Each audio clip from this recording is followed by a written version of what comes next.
নমস্কার বন্ধুরা, পিঙ্কি কিচেনে তোমাদের সবাইকে অনেক অনেক স্বাগত। আজকে বানাবো আমি রুই মাছ, কাঁচা মাছের ঝোল বানাবো। তো দিয়ে দিয়েছি কড়াইয়ে তেল, আর উনুনটা আমি জ্বালাইনি, আগেই তেল দিয়েছি। তারপরে এখানে একটা পেস্ট করা ছিল, যেটা ছিল আদা, কাঁচা লঙ্কা আর তোমার টমেটো। এটাকে আমি পেস্ট করে নিয়েছিলাম আগের থেকে।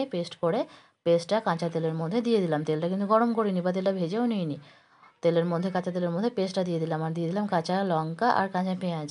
এই দুটো আমার কাটা ছিল, তো এই কাঁচা পেঁয়াজ আর কাঁচা লঙ্কা দিয়ে দিলাম ওর মধ্যে। আর দিয়ে দিলাম ধনে পাতা কাটাগুলো কুচি কুচি করে রেখেছিলাম, ওর মধ্যে পেস্টের মধ্যে আমি দিয়ে দিলাম।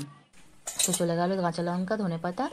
আর এখন দিয়ে দিচ্ছি আমি শুকনো হলুদ গুঁড়োটা দিয়ে দিলাম, যেমন লাগবে পরিমাণ মতো হলুদ গুঁড়ো দিয়ে দেওয়া হয়েছে। দিয়ে দেওয়া হলো জিরে গুঁড়ো দিয়ে দেওয়ার পরে এবার দিয়ে দিচ্ছি আমি লঙ্কার গুঁড়ো দিয়ে দিলাম।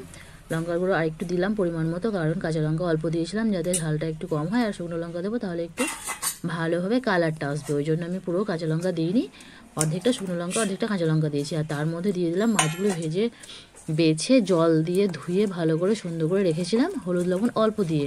আর আরেকটু হলুদ লবণ আমি মশলার মধ্যে দিয়ে দিলাম। তো মশলার মধ্যে দেওয়ার পরে মাছগুলো আমি সুন্দর করে মেখে নিচ্ছি। সুন্দর করে মেখে না নিলে মাছের মধ্যে মশলাগুলো ঢুকবে না ঢুকলে সুন্দরভাবে মাছটা রান্নাও করা যাবে না, ভালোও লাগবে না। ওই জন্য ভালোভাবে মেখে নিচ্ছি, ভালোভাবে মেখে নিতে হবে। মেখে নেওয়ার পরে একটা ঢাকা দিয়ে দিলাম।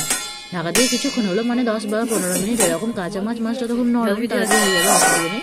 তো আমি মাছের ঝোলটা ফুটে গেছে, মাছের ঝোল হয়ে গেছে। তো ফুটে যাওয়ার পরে আমি একটু নেড়ে নিলাম, তারপর নামাবো, কারণ মাছটা তো নরম হয়ে আছে, ভাজিনি, ওই জন্য খুব নরম, ভেঙে যাবে একদমই বেশি, ওই জন্য আমি নাড়লাম না। একটুখানি নেড়ে দেখলাম যে মাছের ঝোলটা হয়ে গেছে। মাছের ঝোলটা আমি এবার নামিয়ে নেবো। একদমই ঝোল সুন্দর হয়ে গেছে, খাওয়ার মতো একদম দারুণ হয়েছে কাঁচা মাছের ঝোল।